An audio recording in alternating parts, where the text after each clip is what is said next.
शिवाजी महाराज, आरक्षणाचे जनक शाहू महाराज,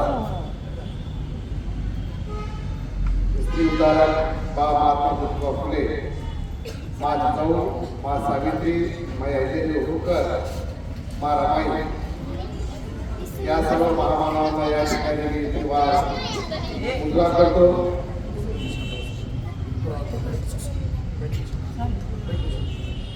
अधिनायक जय, भारत भाग्य विधाता, असा भारताचा भाग्य विधाता आज 69 वर्ष पूर्ण होत आहे. ज्या महामानवाचं महापरिनिर्वाण झालं अशा भारतीय राज्यघटनेच्या शिल्पकाराचं, ज्यांना आपण बोधिसत्व म्हणून समजतो, कायदे पंडित, थोर अर्थशास्त्रज्ञ, थोर वकील आणि त्यांच्या डिग्र्या घेत असताना अक्षरशः दम लागतो, दमछाक होती, असे डॉक्टर भीमराव रामजी सरकार आंबेडकर यांचा 69वा महापरिनिर्वाण दिन आपण या ठिकाणी साजरा करत आहोत. बऱ्याच विद्यार्थ्यांनी आपले मनोगत व्यक्त केले. बाबासाहेबांबद्दल बोलत असताना विद्यार्थी मित्रांनो, विद्यार्थी दशेपासून तर बाबासाहेबांना चप्पलपर्यंत साध्या आणि सोप्या शब्दांमध्ये मांडता येणार नाही. पण एक शिक्षक म्हणून घेत असताना बाबासाहेब तुमच्यापर्यंत पोहोचले पाहिजे. विद्यार्थी दशेमधले बाबासाहेब, ज्यांना शिक्षणाची आवड होती आणि तत्कालीन परिस्थिती ती बिकट होती की भीमराव आंबेडकरांना वर्गाच्या बाहेर बसून शिकावं लागत असे. वर्गाच्या बाहेर बसून शिकलेला मुलगा त्याच्या नावानं या जगात विद्यार्थी दिवस म्हणून साजरा करावा लागतो. हे कर्तृत्व केवळ शिक्षण देऊ शकतं, ही बाब आपण प्रामुख्याने समजून घेतली पाहिजे. बऱ्याच ग्रामीण भागातल्या विद्यार्थ्यांना वाटतं की आम्ही खेड्यापाड्यात येतो सर, यायला जायला गाडी नाही, वेळेवर ऑटो नाही, वडिलांची परिस्थिती बरोबर नाही आणि म्हणून शिक्षणात आम्हाला व्यत्यय येतो. विद्यार्थी मित्रांनो, ज्या भीमरावाला शिकत असताना वर्गाच्या बाहेर बसावं लागलं, ज्या भीमरावाला भगवद्गीता किंवा तत्सम ब्रह्मग्रंथ वाचण्यासाठी बंधन होतं, त्या भीमरावाने या देशाचं भारतीय संविधान लिहिलं आणि माणसानं माणसाशी माणसासम वागावं या फसायदाराप्रमाणे संबंध मानव कल्याणासाठी ज्या भारतीय संविधानाची निर्मिती केली, ते भारतीय संविधान आज जगातलं सर्वश्रेष्ठ संविधान म्हणून गणलं जातात. एक विद्यार्थी काय करू शकतो? बाबासाहेब आंबेडकर जेव्हा कोलंबिया विद्यापीठात शिकायला गेले होते, 5 वर्षाचा अभ्यास करत अवघ्या 3.5 वर्षात पूर्ण केला. एकच नव्हतं तर 2 डिग्री त्यांनी त्यावेळेस पूर्ण केलेल्या आहेत. खायला भाकर नाही, विंट्रोलची राहायची ग्रंथालयाची, त्या विंट्रोमधून लोक, भारतातील काही लोक तिथे शिकायला होते, ते हॉटेलात जाऊन जेवायचे आणि बाबासाहेब मात्र आपल्या पोटाच्या खिशामध्ये ब्रेडचा तुकडा ठेवून राहायचे आणि तो ब्रेडचा तुकडा खात खात अभ्यास करायचे. ही बाब ग्रंथालयाच्या लक्षात आली, ग्रंथपालाचा, आणि त्यांनी बाबासाहेबांना रागवलं, तुम्हाला लायब्ररीत पुस्तकं असं खाता येणार नाही, जेवणाची वेळ झाली तर आपल्याला बाहेर जाऊन जेवावं लागेल. आणि बाबासाहेब अगदी नम्रपणे सांगतात की मी ज्या देशातून आलोय त्या देशामध्ये माझ्या समाजाला खाण्यासाठी भाकर नाहीये. माझा समाज हा दारिद्र्यरेषेच्या अतिदारिद्र्यरेषेखाली जगत आहे आणि सर मी जर 3 तास 2 तास जेवणासाठी बाहेर जर गेलो तर तो वेळ माझ्या आयुष्यातला कमी होईल. तितक्या वेळामध्ये मला खूप काही वाचता येईल आणि माझी परिस्थिती इतकी चांगली नाही की मी हॉटेलात जाऊन जेवेल.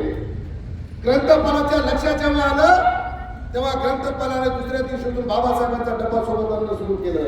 आणि तो ग्रंथ मला बाबासाहेबांना सोबत घेऊन त्या ग्रंथालयामध्ये जेवण करायचा.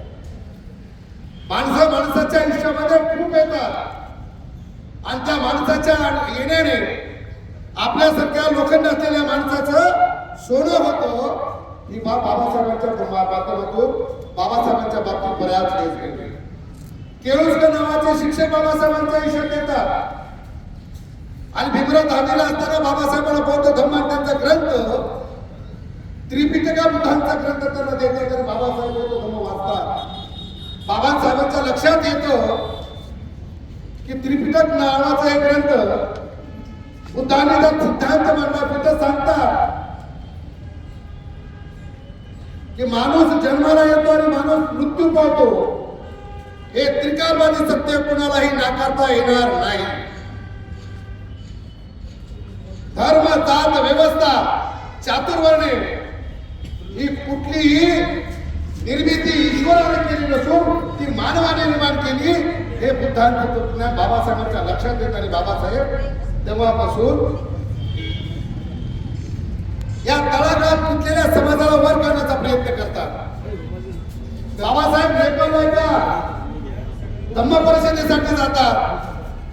बाबासाहेबांनी इतका प्रचंड अभ्यास केला की बाबासाहेब मुस्लिम धर्म, शीख धर्म, जैन धर्म, हिंदू धर्म आणि तथाकथित असलेले सर्वच्या सर्व धर्मांचा अभ्यास बाबासाहेबांनी केला.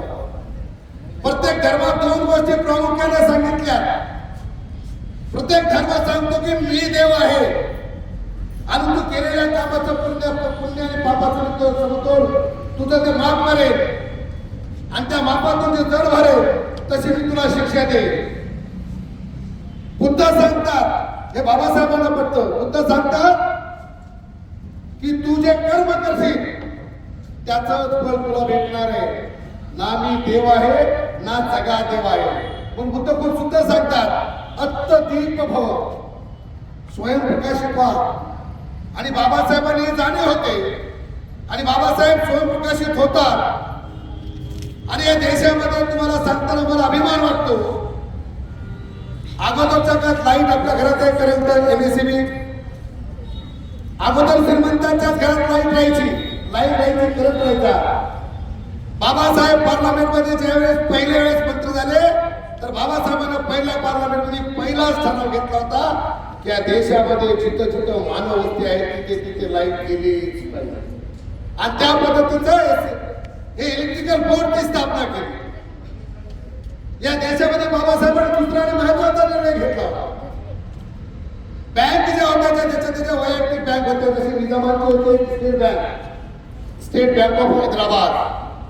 तर बाबासाहेबांनी या देशातल्या सर्व बँकांचं राष्ट्रीयीकरण केलं आणि सगळ्या बँक एक केल्या. बाळांनो, आता तुम्हाला इलेक्ट्रिसिटी काय माहित नाही किंवा बाबासाहेबांचं नाव घेतात त्याचं काय कळणार नाही.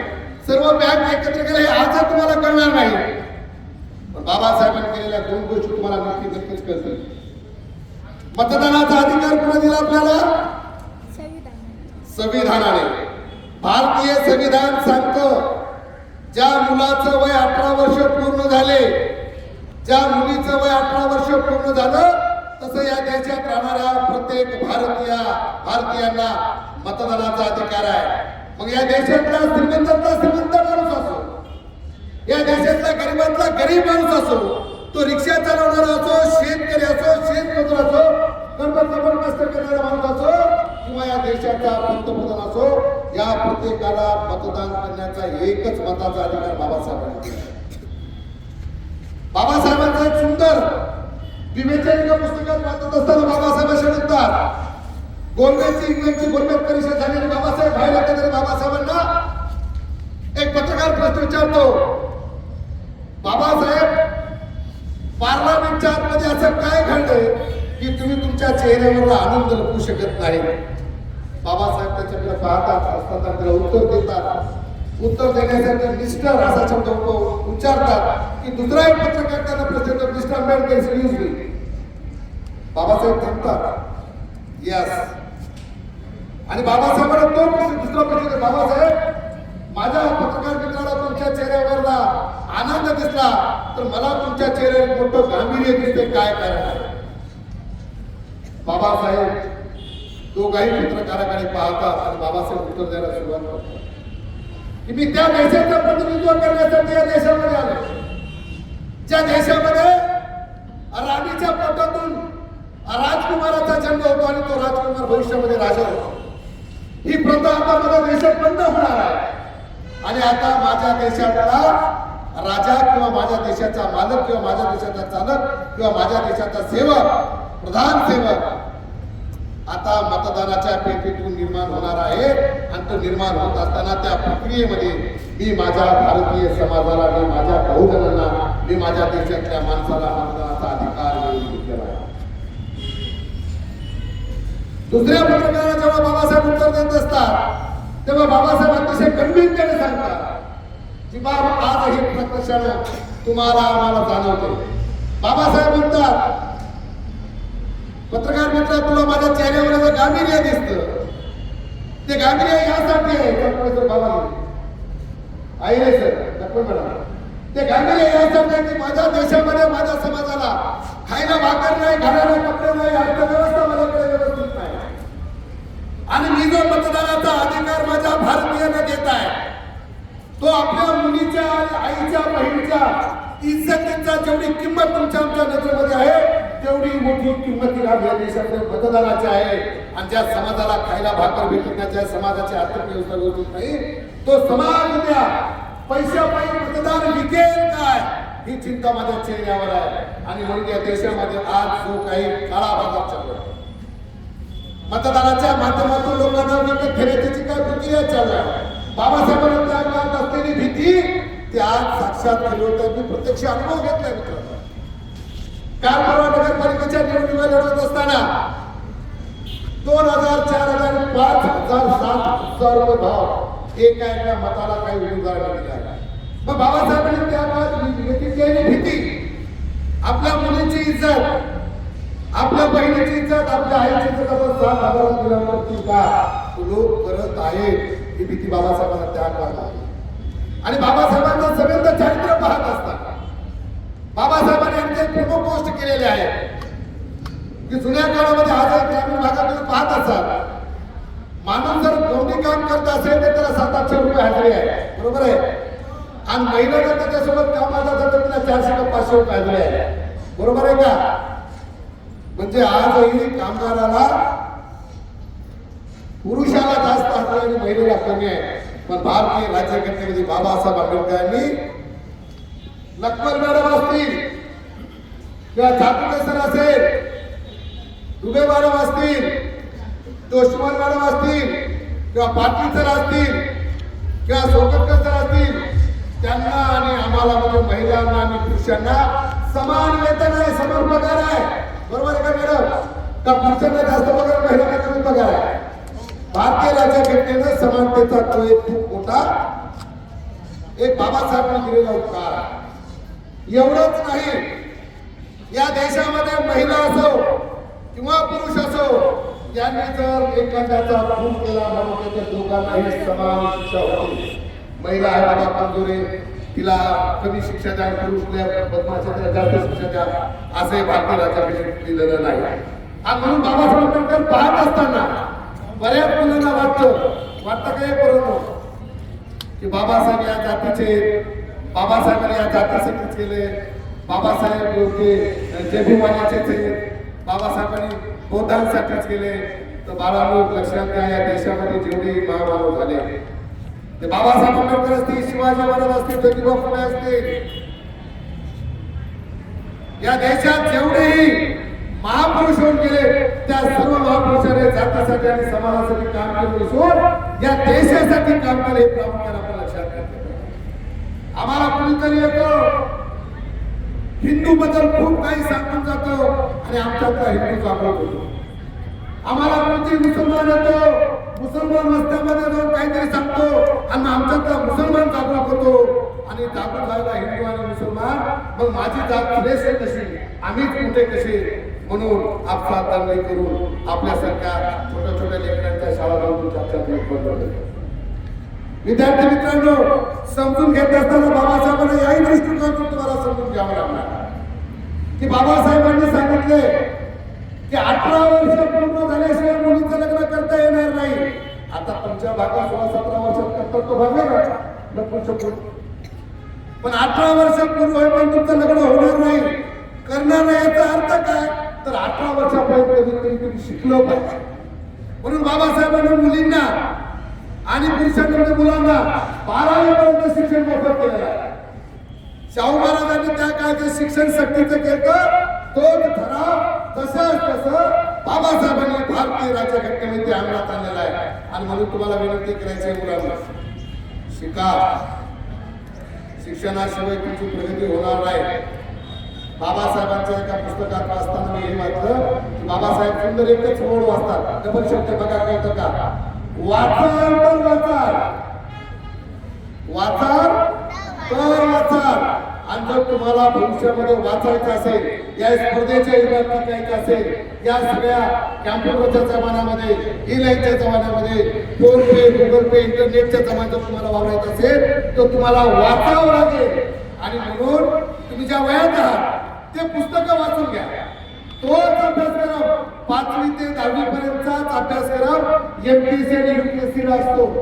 मग भूगोल, इतिहास, विज्ञान, गणिताची सूत्र, इंग्रजीची वर्णमाला, मराठीची वर्णमाला, या सगळ्या गोष्टी यूपीएससी आणि एमपीएससीच्या अभ्यासात असतात. हे आज तुम्हाला कळत नाही. जेव्हा तुम्ही एमपीएससीचा अभ्यास करायला सुरुवात कराल तेव्हा तुम्हाला असं अरे हे तर आपण चौथीलाच वाचलो, अरे इंग्रजीच्या वर्णमालेमध्ये 27 शब्द असतात आणि हे तर आपण तेव्हाच वाचलो. हे तुम्हाला नंतर कळेल, हे आज कळणार नाही. पण आम्ही जेव्हा तुमच्या अवस्थेत होतो तेव्हा आम्हाला वाटतं शाळा भरली, वर्गात गेलो, शाळा सुटली, घरी आलो, गृहपाठ केला, संपली शाळा. आणि आजकालच्या मुलांना तुम्हाला विनंती करायची आहे, गृहपाठाची पद्धत बदला. शिक्षक ज्या भावनेतून तुम्हाला गृहपाठ देत आहे ना, तुम्ही गृहपाठ कसा करता, हे म्हणजे मला मोबाईल दे, मला गृहपाठ करायचा, तो पप्पा मला मोबाईल दे, मला अभ्यास करून खूप अभ्यास आहे. तो प्रश्न गुगलवर टाकता, त्या गुगल तुम्हाला उत्तर सांगते आणि ते उत्तर तुम्ही लिहून घेता. याला कॉफी म्हणतात, झेरॉक्स म्हणतात. आमच्या काळात गृहपाठ असा नव्हता. आमच्या काळात तर काही नाही भेटत नव्हते, कुणाच्या तरी एखाद्याच्या घरी काही जायचं.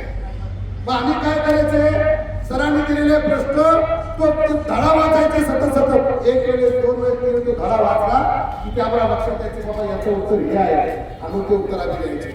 तर तुम्हाला विनंती करायचे बालमित्रांनो, मोबाईल सारख्या महाबिमारीपासून दूर व्हा. कोरोना पेक्षाही मोठी बिमारी, एड्स पेक्षाही मोठी बिमारी, कॅन्सर पेक्षाही मोठी बिमारी जर या देशात कुठली असेल ते हे मोबाईलचं ऍडिक्शन. मोबाईलने तुम्हाला करून टाकले, मोबाईलने तुम्हाला मानसिक गुलाम केले, सुद्धा ऐकत नाही तर मोबाईलचं ऐकत नसतात. इथून शाळा सुटून घरी गेले की तुम्हाला वाटतं पहिले मोबाईल घ्यायचा आणि ते रील बघायचे. मोबाईल बघते असं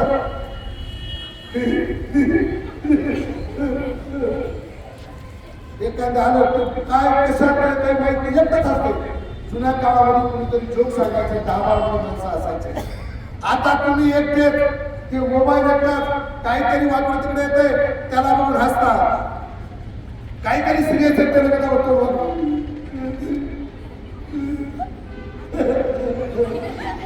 म्हणजे ते मोबाईल मध्ये रील बघून सेकंदामध्ये तुम्ही हसायला लागला, सेकंदामध्ये तुम्ही रडायला लागला. याचा अर्थ तुम्ही मोबाईलचे गुलाम झाले. आणि म्हणून मोबाईल पासून दूर राहा. मी मुलींना विशेष करून विनंती करतो, 7वीची मुली, ते इंस्टाग्राम सगळ्यात पहिले तुमच्या मोबाईलवरून बंद झालं, डिलीट करून टाका ते इंस्टाग्राम तुमचं. सगळ्यात जास्त पिढ्या जर कशाने बर्बाद होत असतील तर त्या इंस्टाग्राममुळे बर्बाद होतात. आई वडिलांना इंस्टाग्रामचे मेसेज कळत नाही, आलेला मेसेज कळत नाही, गेलेला कळत नाही. त्यामुळं बाबासाहेब आंबेडकरांची म्हणजे 69वी महापरिनिर्वाण दिन साजरा करत असताना आपण काय शिकलं पाहिजे, कशातून काय मिळतं याचा थोडा बारकाईने आपण अभ्यास केला पाहिजे.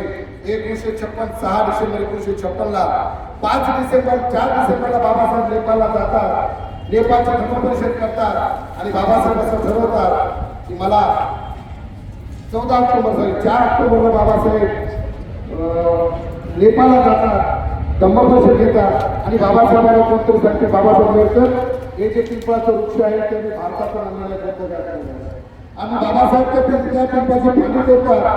तो लोक बोलतात बाबासाहेब फांदी काय तोडतात, तर बाबासाहेब बोलतात की फांदी तोडत मला देशात घेऊन जातात. त्या भारताचा पोतो नेपाळमध्ये आला तर नेपाळमधला पोतो मला पुन्हा भारतात मिळत आहे आणि बाबासाहेब 14 ऑक्टोबर 1956 ला पुन्हा या देशामध्ये भारतीय जन्मावरला असलेला भारतीय मातीत असलेला भारतीय विचारधारेत असलेला भारतात समता स्वातंत्र्य बंधुत्व न्याय या संघटनेचा असलेला धम्म म्हणजे बौद्ध धर्माची दीक्षा बाबासाहेब 56 ला घेतात. बघा मित्रांनो, 14 ऑक्टोबरला बाबासाहेब जन्मदिवशी घेतात आणि 6 डिसेंबरला बाबासाहेब जातात. अतिशय उदाहरण असा आकार 5 डिसेंबरला जेव्हा नानकचंद्र ऋतू बाबासाहेबांची चर्चा करतो तेव्हा बाबासाहेब नानकचंद्र ऋतूला म्हणतात की नानक, मी जे लिहिलेल्या जेवढे पुस्तकं जेवढे घटना आहेत या प्रकाशित झाल्या पाहिजे.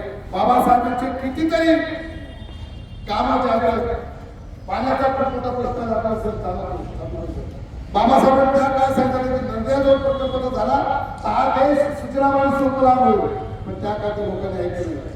हजारो कायदे जेवढेही या देशामध्ये आज भारत देश जर कशावर चालत असेल तर ते भारतीय संविधानावर चालतात आणि असं भारतीय संविधान देण्याचं काम, लिहिण्याचं काम, तुम्हाला माणूस जगण्याचं काम, तुम्हाला विद्यार्थ्यांनी आम्हाला शिक्षकांनी शिक्षक होण्याचा अधिकार ज्या भारतीय राज्यघटनेने दिला त्या राज्यघटनेचे शिल्पकार डॉक्टर बाबासाहेब आंबेडकर 6 डिसेंबर 1956 ला या देशाला सोडून जातात, या जगाला सोडून जातात. आणि एक सुंदर बाबाचं गीत मला या ठिकाणी आठवलं.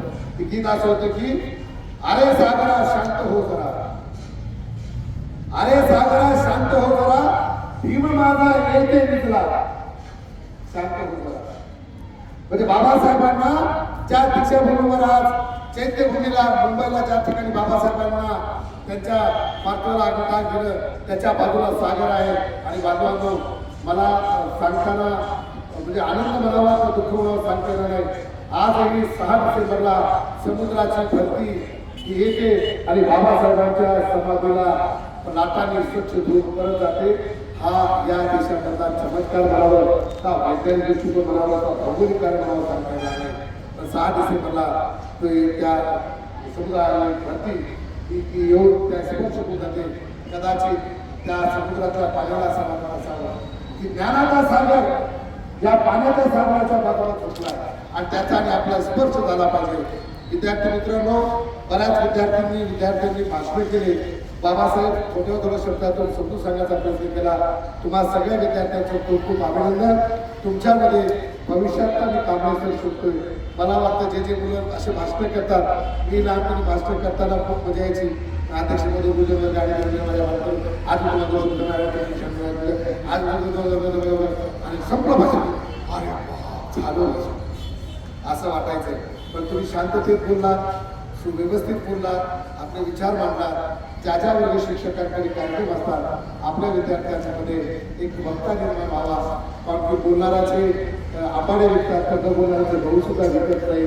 आणि बोलणारा माणूस देशाचा पंतप्रधान होऊ शकतो, चहा विकणारा माणूस पंतप्रधान बोलण्यामुळे होऊ शकतो. इतकं सामर्थ्य बोलण्यामध्ये आहे. म्हणून आपल्या सगळ्या शिक्षकांना विनंती करायची आहे की बोलणारे घरे तयार करा, बोलणारे माणसं तयार करा. मी सतत सांगत असतो चाटुके सर की माझी शिक्षक असताना माझ्या हातून अब्दुल कलाम नाही झालं तरी चालेल, माझ्या हातून बाबासाहेब आंबेडकर निर्माण नाही झाले तरी चालेल, माझ्या हातून IAS IPS डॉक्टर नाही झाला तरी चालेल, पण माझ्या हातून चुकले दाऊद होणार नाही याची काळजी शिक्षकांनी घेतली पाहिजे. एवढं सांगतो. पुन्हा सांगतो बाबांनो, डॉक्टर वकील इंजिनियर होत राहतील, करत राहतील, पण तुमच्यात माणसं निर्माण झाली पाहिजे. जोपर्यंत या देशात चांगले माणसं निर्माण होणार नाही, चांगले विद्यार्थी निर्माण होणार नाही, तोपर्यंत आपला देश चांगला होणार नाही. म्हणून तुम्हा सर्वांना माणसं होण्यासाठी डॉक्टर बाबासाहेब आंबेडकर यांच्या 69व्या महापरिनिर्वाण दिनाच्या निमित्तानं तुम्ही माणसं व्हावे अशा आपल्या प्रती मंगलकामना व्यक्त करतो. मला बोलण्याचं या ठिकाणी संधी दिली. मी आहिरे सरांचे, त्यांच्या वर्गाचे, माझ्या सगळ्या माता भगिनींनी खूप शांततेने ऐकून घेतलं. मनातल्या मनात किती शिवाय दिल्या, किती बोलले त्याचं मी अंत लावू शकणार नाही. माझे पोरं बिचारे जबरदस्तीनं बसले, जबरदस्तीने ऐकून घ्याले. काय ऐकायचं आम्हाला कळत नाही, तरी तुम्ही ऐकून घेतलात त्याबद्दल तुम्हाला सर्वांचं खूप खूप आभार मानतो. या ठिकाणी सांगतो. जय हिंद, जय महाराष्ट्र, जय हिंद. सर्वप्रथम विनम्र अभिवादन करून आजच्या या कार्यक्रमाचे सन्माननीय अध्यक्ष